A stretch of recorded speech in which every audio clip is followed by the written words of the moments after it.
again, it kind of is the same as last year, guys. I ask more questions sometimes. I know you feel like I get annoyed. I do get annoyed if I feel like you're not listening. That's the only time, really. All right? So please pay attention. We're going to kind of walk through this. Today's lesson is 2.1, 2.3, and then there's 2.1 and 2.3 practice. All right? So let me get through all of 2.1, the first worksheet. That should kind of explain things. All right? Now, for 2.1. All right? Now, what they mean by inductive reasoning is just looking at patterns, right, and making a statement based on your patterns that you've observed. And that's kind of what geometry is with the point, line, and plane. Remember, there's no way to prove a point, a line, or there's no way to define a point, a line, or a plane, but we base things based off our observation, or we make statements that we think are true based off observation. And basically that's what inductive reasoning is. All right? The conjecture is simply the statement that we make based off our what? Observation. All right? Later we'll know the difference between a conjecture and a theorem. And a theorem is simply something that we can prove is true, but a conjecture is just something we think is true based off the patterns. All right? So with that in mind, listen, I'm never really going to ask you to draw something, draw the pattern out. I feel like you guys are pretty good at drawing the patterns, plus I just think it's a waste of time. All right? So I'm sure everybody can make this observation on the next pattern. All right? Anybody have any questions with number 1? Yes. Yeah, very easy. I don't really want you to draw it out. I don't think it's necessary. All right? 2, 3, and 4 I think are kind of important.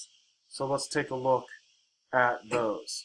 All right? It says write a conjecture and then describe the pattern, or write a conjecture that describes the pattern in the sequence, and then use your conjecture to find the next item in the sequence. So from -4 to -1 to 2 to 5 to 8, we are simply what? Yes, you're adding 3. So if you want, you don't really have to make that a statement. You can just put +3. All right, I'm totally fine with that. +3. And then the next one would be, obviously, 11. All right? Now, sometimes some of the fractions are tricky. And I can only say this on standardized tests. I've learned that if you put the fractions with common denominators, you can see the pattern easily. All right? Now, I'm not saying you can't see this because it's kind of obvious, but I'm just giving you some information. All right? If you change 6 to what? 12 halves, then 11 halves, then 10 halves, 9 halves, and 8 halves. You agree with me on that? Hopefully you kind of see what I'm talking about. All right? So the next term would be what? The next term would be 7 halves. And you would describe it by what? Subtracting what? Subtracting a half. All right? So again, sometimes things are a little bit more complicated. So I found that if you make a common denominator, it's much easier to see the pattern. All right? Much easier to see the pattern. All right? Number 4 would just simply say we are what? Multiplying by -2. All right, so our next number would just be what? 64. Very easy. All right. All right, so now for question number 5, it says make a conjecture about each value or geometric relationship. All right, the first thing I do is A, B, and C are collinear. All right, so all I want you to do is draw a segment, which I think is important. And then once you draw that segment, all right, we're going to put points A, B, and C. Now, one thing I say is, it doesn't say B is the midpoint, correct? So I try not to what? I try not to draw something as the middle because it might influence what your conjecture is. Very good. All right. It might influence what you think your conjecture would be. So it says A, B, and C are collinear, and D is between B and C. So if D is between B and C, now I want somebody to try to tell me what they're getting at here. What do you think? Very smart, actually. Very good. Now, the reason why I say that is because do we know that that's the right order for A, B, D, C? No, why not? Yeah, we don't know what the relationship between A, B, and C are, right? So what I'm trying to say here is I could take A and move it over here, right? But then I would have to move what? Then I would have to move D over here. Yes. Right? So the only thing you can say here, or the conjecture that you would say, is that A, B, C, and D are what? Yes, A, B, C, and D are collinear. All right? And again, honestly, I think that's a hard thing for kids to do. All right? Is to find the right statement or to find the right conjecture. Because you could easily say that D has to be in a certain position. All right? But we know nothing about A, B, and C other than the fact that they are on the same line. All right? So now, let's look at question number 6. So we're going to draw it out just to make sure. P is the midpoint of NQ. So now, NQ. Now you want to find the what? You want to find the middle. So your job is to draw where you think the middle is. And that middle is P. And then tell me. Wow, that's very good. Or you could say, go ahead. Now, again, are we going to say equal or are we going to say congruent? Congruent. And again, listen, all I'm saying is that sometimes when you get into a future conversation with your math teacher, you don't want to accidentally say congruent when you mean equal, or you don't want to say equal when you mean congruent. So it's a minor detail. I'm never going to care. I'm never going to make it a big deal, but I want you to know the difference between congruence and equal. Congruence is when you are talking about shapes. Equal is when you're talking about measurements.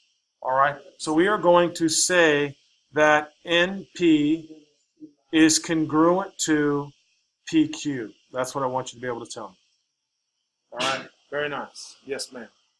You got a question? Okay. All right. So now let's take a look at question 7. 1, 2, 3, and 4 form 4 linear pairs. How do I do that? Are you having trouble with that? Yeah. Okay. Grab another. No, guys, I appreciate all the help. We got to stay focused. Let me take a look at it. All right? If you just need a new charger, we can fix that. All right? But what?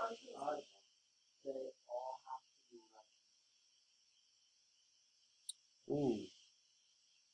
How do we draw 4 angles that form 4 linear pairs? Yes. Make intersecting lines. All right? So do this, and then draw this.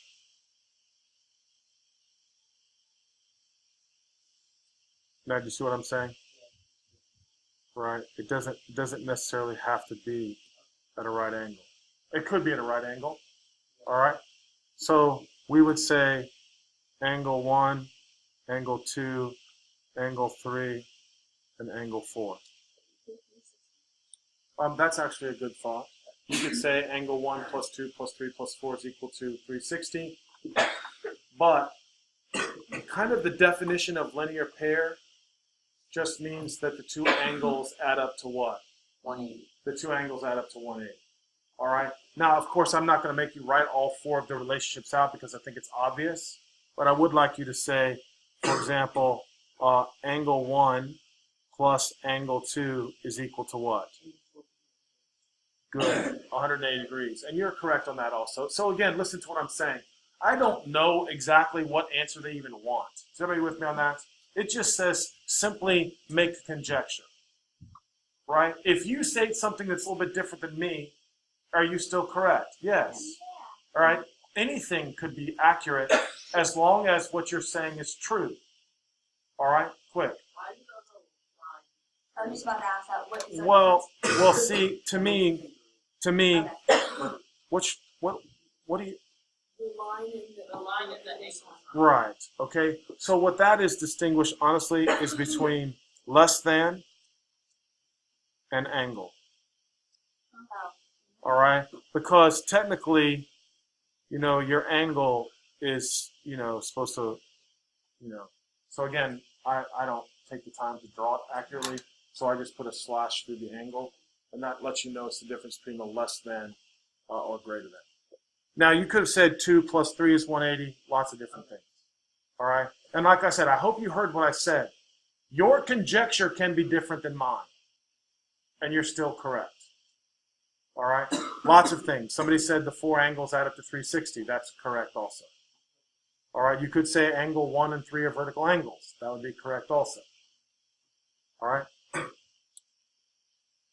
Oh, now, this one I'm not sure. If it says angle 3 is congruent to angle 4, what could you say? They are vertical angles. They could be vertical angles. Do they have to be? No. They don't have to be. Adjacent. They could be adjacent also. Right? So that would be just how you're drawing it, correct? Now, I do think this is what they want you to write, though. Listen, tell me. Are they referring to the to be honest with you, I really don't know. It's possible. They could all be angles. They could all be right angles. That is correct. That's right. You see what I'm saying? So, again, you just have to. Now, what I want to tell you right now is, in a particular section, if angles are congruent, their measures must be what? The measures must be equal.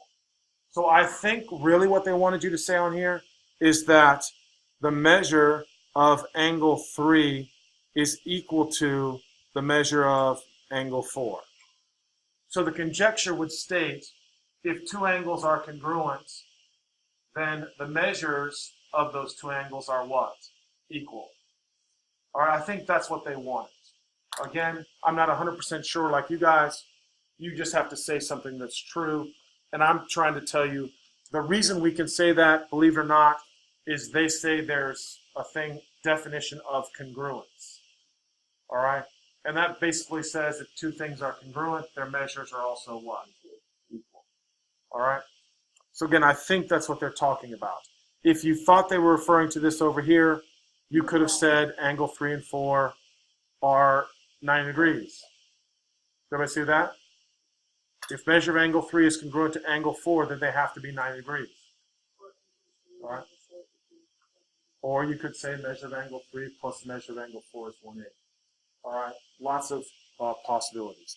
That's why most of the time on a test, these will have to be what? Multiple choice. So then you can go through and kind of see what I'm trying to get you to realize. All right? Now, let's look at the next one. Determine whether each conjecture is true or false. Give a counterexample for any false conjecture. All right, so a counterexample is just a statement that proves that the conjecture is what? False. For example, x squared equals 4. Listen to what I'm saying. If x squared equals 4, then x equals 2. Is that true or false? That is definitely what? Definitely false.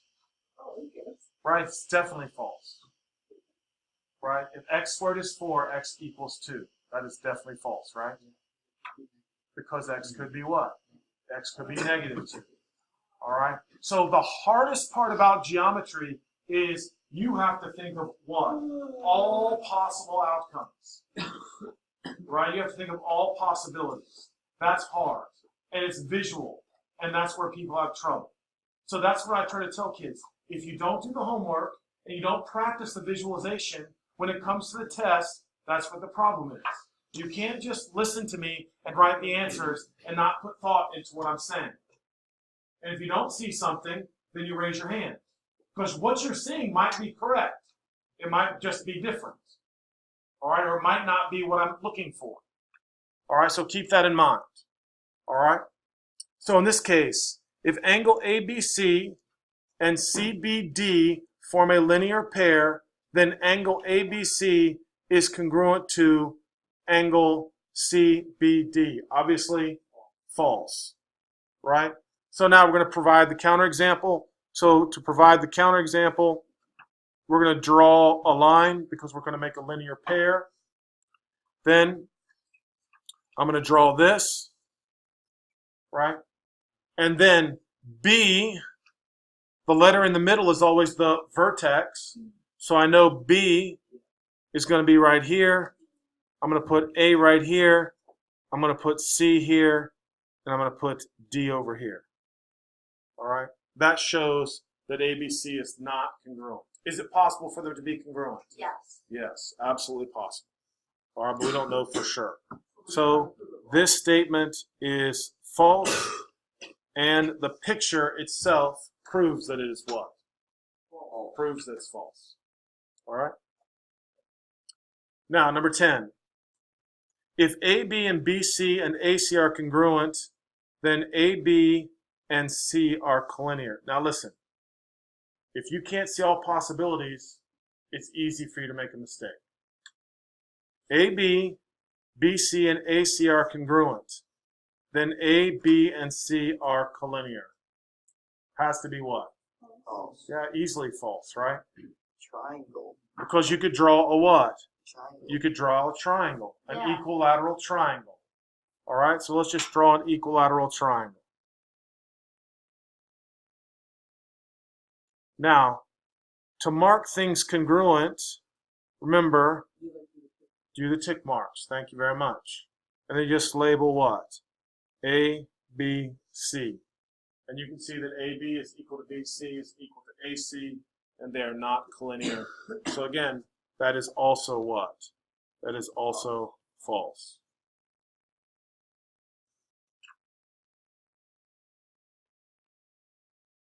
All right, number 11. I want everybody to be able to tell me this is called, yes, you're right, it's false. But tell me what that means, though.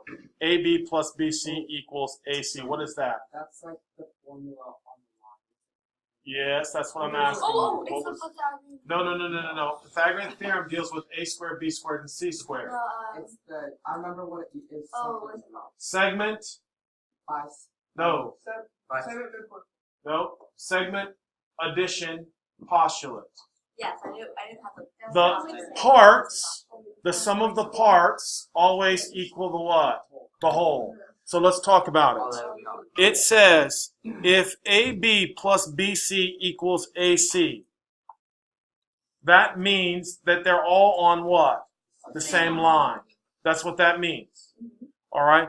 So if they're on the same line and B is between A and C, does AB have to be equal to BC? No. Definitely not. Definitely false. All right, so you're going to draw a picture and you can just label A, B, C. That's exact. B could be anywhere in between. Right? Again, it is possible. All right, it is possible that that's true, but it doesn't have to be true. All of these could be true. Yes, actually. Like A to B and B to C equals the whole thing. Yes. Does that mean true? But look right here. Good question now. So you tell me if this is true. A, B. Oh, but it says A to B is equal to B to C. All right, good. All right, so let's take a look at number 12. Angle 1 is complementary to 2, and angle 1 is complementary to 3, then angle 2 is congruent to angle 3. It makes sense, right? True. So let's say we don't Oh, yeah. see that right away.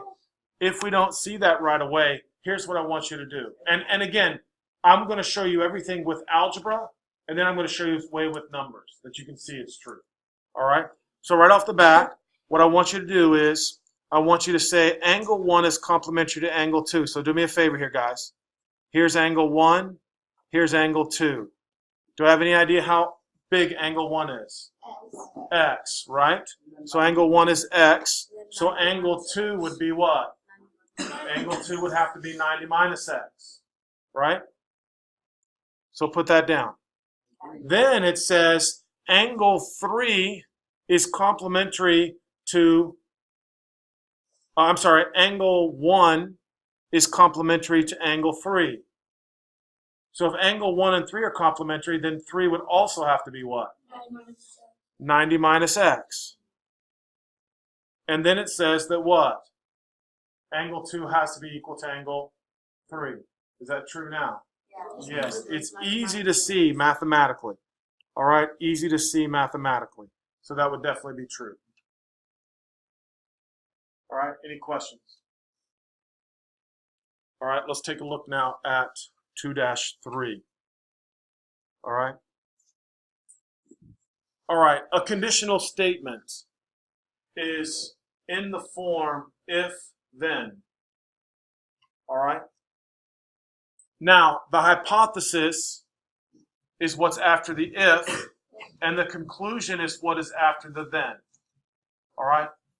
So, in this case, the hypothesis, if you purchase a computer and do not like it, then you can return it within 30 days. So, the hypothesis, if you purchase a computer and do not like it, all right, that would be the hypothesis. It just wants you to All right. identify That's it. all we have to do right now. Wow. The conclusion then would be Then you can return it. you can return it within 30 days. All right, that's what we're looking for. You can return it within 30 days. And that would be considered the what? That would be considered the conclusion. All right, simple as that. What? That's what I'm saying. Listen to what I'm saying. All right? Some things in geometry that we're talking about might be a little bit different than what you're used to. All right? Honestly. All right? So again, hypothesis, then the conclusion. If, then. It's really that simple. If x plus 8 equals 4, then x equals negative 4. So the hypothesis, that's correct. And then x equals negative 4 is the conclusion. Right? If the drama class raises $2,000, again, hypothesis, they will go on tour, is the conclusion. All right? I agree. Very easy. Very easy. We can do that. All right? Now, write each statement in an if-then format. All right? So, go. If a polygon has 4 sides, then it is Perfect. That's what you have to write out. And some, believe it or not, are kind of hard to write out. So I always try to tell kids, practice. All right? We try to avoid pronouns like it. All right? So we say if a polygon has 4 sides, then the polygon is a quadrilateral. I really don't mind if you use the pronouns, but it's easier to understand if you put the actual subject in, I think is what it's called. Yeah. All right. Wait. How would you not put it? How would you not put it? So when we're writing So you would it say right now, if a polygon you would say if has 4 sides, yeah. then the polygon is a quadrilateral. Can we write it? It doesn't matter to me. I don't care. Put it down. All right? I'm just saying in the future, you'll understand it better if you have that in there. I'm not, you know how I am, I'm not coming around looking at every little thing that you write. I'm showing, or I'm trying to tell some of you, if you want an A, do more. If you're happy with your grade, do what you're doing. So, number 5. So this one's kind of tricky. Go ahead. If an angle has a measure less than 90 degrees, then Now wait a minute. I'm not saying, listen, I'm not saying technically you're wrong, because again, it doesn't matter to me really, but I want to try to keep it consistent. So I'm going to try to somehow include acute angle in the hypothesis. You know what I'm saying? then Tell me. If the angle is acute, the measure is less than 90. Yes, I would say something like that. If an angle is acute, then the measure of the angle is less than 90 degrees. And there's multiple ways of saying it. I'm obviously not going to put that on a test. All right, it's too basic. We're just learning how this logic works. All right. And again, being able to write it in if-then statement is important, because eventually we're going to convert it into inverse, a converse, and a contrapositive. All right. All right. Now it says determine the truth value of each conditional statement. If true, explain your reasoning. If false, give a counterexample. If you have $5, then you have 5 $1 bills. Oh. False. Right. The reason it's false is because of whatever reason. You could have one $5 bill. You can have 500 ones. All right. 5,000 All right. No, Yes. Brilliant. Thank you. You decide. You decide. Number 7.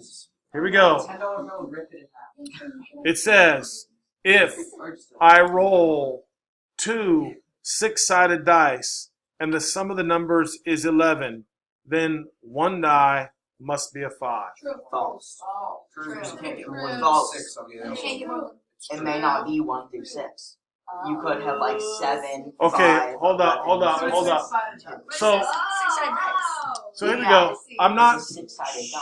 That doesn't mean the number. Gosh, Brian, you just keep on talking. You keep on, keep on. We're not going to have discussions. You're going to let me entertain the question. Now, I am not arguing that it doesn't say specifically on here that the numbers on the die are 1, 5, 9, 11, 13, 24. Personally, I've never seen a 6-sided die with numbers other than 1 through 6 on them. I have. So if I were looking at this problem right here, I would personally say that it's true. All right, I'm not looking to trick you as far as this information goes. All right, so if you said false because we don't know that the numbers 1 through 6 are on the dice, I can see your point. But I'm not doing that. All right, if they say a 6-sided die, we're going to assume that the numbers 1 through 6 are on there. All right, let's move on. Number 8, if 2 angles are supplementary, then one of the angles is acute False. because they both could be 90 degrees, right? They both could be 90 degrees. And finally, number 9. All right, so here is where we're going to talk to you about the converse, the inverse, and the contrapositive. All right, now this is a conditional statement, so I'm going to show you how mathematically we'd write this sentence. Look up, please. If 89 is divisible by 2, then 89 is an even number. All right, what I want you to do is this right here. All right, if 89 is divisible by 2, all right, that is considered P, and 89 is an even number is considered Q.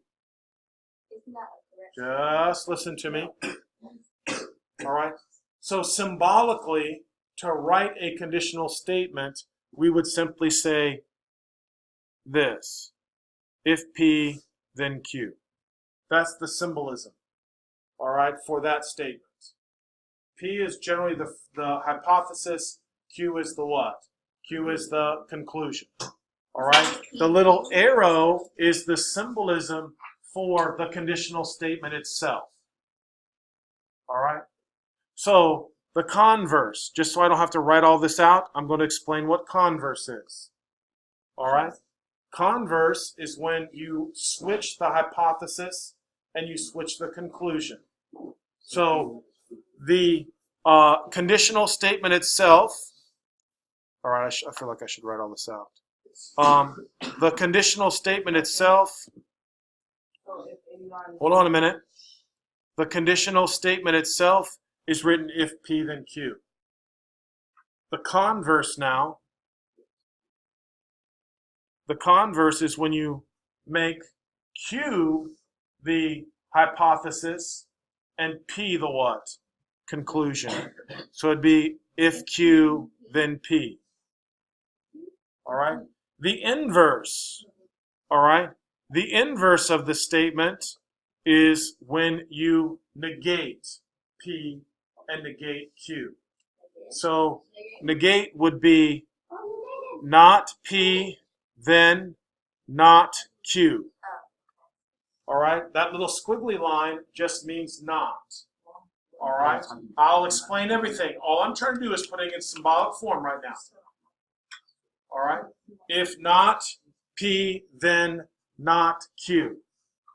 All right? Now, the contrapositive. Hey, yeah, seriously. Seriously, you're interrupting. The contrapositive. All right? Now, the contrapositive is simply a combination of the converse and the inverse. So we would say, if not Q, then not P. All right? Now, the contrapositive is something I would like to specify here and talk about. I need you to make a special note. If the conditional statement is true, if the conditional statement is true, the only one that is always true is the contrapositive. If the conditional statement is true, the only one that's true is the contrapositive. All right, the only one that has to be true is the contrapositive. The conditional can be true, the converse can be false. The conditional can be true, and the inverse be what? False. The conditional, if true, the contrapositive is always true. It's always true. Now, the reason why I'm pointing that out is because I've seen that on the SAT. And listen, most of the things that I'm skipping, I know have nothing to do with the SAT or any of your high school math. All right? So what we're concentrating on are the things that you will see later that will help you with your high school math, or things that are in the SAT or on the ACT. And this is one of those minor details that, if you can remember, will help you on the SATs. Quick. What if the converse is true? Well, we're not going to go through every single. All I'm telling you is, if the conditional is true, the contrapositive is always true. Now, for me personally, guys, listen to me.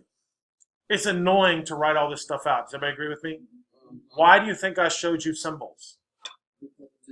Right, to speed the process up. But you need to know that the converse would be, if 89 is an even number, then 89 is divisible by 2. Is everybody with me on that? Yeah. All right. So listen, tonight, try to finish up 2-1 and 2-3.